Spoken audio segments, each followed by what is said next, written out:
What is the Dahiya Doctrine, and does it help explain, at least in part, of Israel's current military strategy? Will it work, and is this just another name for terrorism? To understand the Dahiya Doctrine, we need to go back to the Israeli assault in Lebanon in 2006. The assault was supposedly precipitated by Hezbollah cross-border attack on Israeli troops, resulting in the death of 8 Israeli soldiers, with 2 further Israeli soldiers taken as hostages. Israel, rather than negotiating their release, attempted to enter Lebanon and destroy Hezbollah. They unleashed a barrage of air bombardment and troop deployment against southern Lebanon, particularly in the southern Lebanese area known as Dahiya. Dahiya was supposedly the headquarters of Hezbollah, and unlike previous wars, the IDF troops were fought to a standstill, with many IDF troops killed or wounded. Effectively, Israel lost this war, with Hezbollah announcing victory. The actions in Dahiya by the Zionist forces were part of an overall strategy. It was to inflict massive damage on civilian areas, including civilian infrastructure. One graphic description of the result was that around 1,000 Lebanese civilians were killed. A third of them were children. Towns and villages were reduced to rubble. Bridges, sewage treatment plants, port facilities, electrical power plants were all crippled or destroyed. So what was the aim of this Dahiya Doctrine? Simply put, it was to create so much destruction and suffering that Israelis hoped the cost-benefit analysis for Hezbollah will either conclude that no physical resistance will ever be worth the price, or secondly, that the rage of the population in Lebanon would turn against Hezbollah and eliminate them of all threats to Israel and its occupation.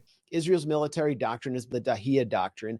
It is a doctrine of state terror, of attacking the civilian population and demoralizing them to the point that they turn on the political leadership. The IDF Reserve Colonel Gabi Siboni promoted the Dahiya Doctrine as a way forward in response to paramilitary attacks. The head of the Israeli forces in Lebanon during the war and overseeing the doctrine was General Gadi Eisenkot. He went on to be the IDF Chief of General Staff, retiring in 2019, but was then brought back as an advisor to Netanyahu's war cabinet in October 2023. Although this type of doctrine is in direct violation of UN Resolution 2417, Israelis often try to justify this by embarrassing Westerners by citing that they have the right to do what the Allies often did to achieve their aims during World War II, especially in Dresden, Germany, where proven war crimes were committed on a mass scale. They are responsible, because I can tell you that when the UK, Absolutely when Great not. Britain was fighting the Nazis during World War II,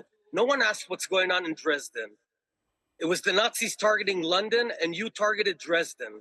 So Listen, shame on you if you go on with that false narrative. we're not talking about that, and in hindsight, many people have listened. And in hindsight, many people have readdressed that kind of carpet bombing. Babies. Oh, I see. Now you're Mr. Clean. Shame on you. However, Israelis fail to see the logical fallacy of applying rules from before the so-called international rules-based order on war strategy today. There was huge regret over things like the carpet bombing of Dresden, which led directly to the Geneva Convention to try and prevent these things happening again. Many people think what's happening now in Gaza is a form of that happening again. The doctrine has been used in Gaza during the 4 previous wars since 2008, especially the 2014 war. In those 4 wars, the IDF killed about 5,000 Palestinians, again, mostly civilians, for the loss of 350 of their own soldiers and about 30 Israeli civilians. In the 2014 war, Gaza's main power station was damaged in an IDF attack, and half of Gaza's population of 1.8 million people were affected by water shortages.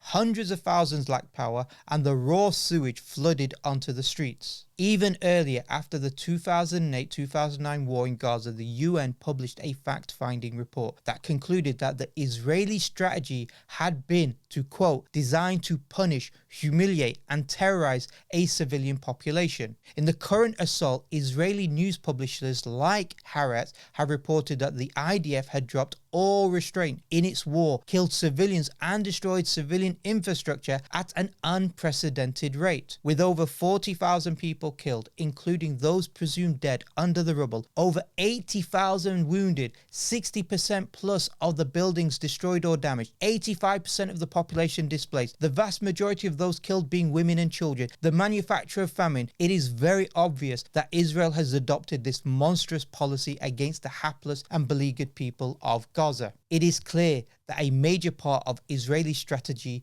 is the Dahiya Doctrine. The plan is to create so much destruction and suffering that Israelis hope that either the Palestinians will give up in their resistance or turn against Hamas and drive them from power, thus eliminating all threats to their occupation. And this is textbook terrorism. As American professor at Princeton University Richard Falk wrote that under the doctrine, either Dahiya Doctrine, the civilian infrastructure of adversaries such as Hamas or Hezbollah are treated as permissible military targets, which is not only an overt violation of the most elementary norms of the law of war and of universal morality, but an avowal of a doctrine of violence that needs to be called by its proper name: state terrorism. So has it worked? Has this doctrine worked? The short answer is no. As Professor Paul Rogers argues that in their using of the Dahiya Doctrine, Israel will fail in its goal of eradicating Hamas, which will come back in a different form unless some way is found to bring the very difficult task of bringing the communities together. If stated aims of war are an indication of victory, Israel is failing by every metric. It has not retrieved any hostages except through negotiation. It has not diminished the strength of resistance groups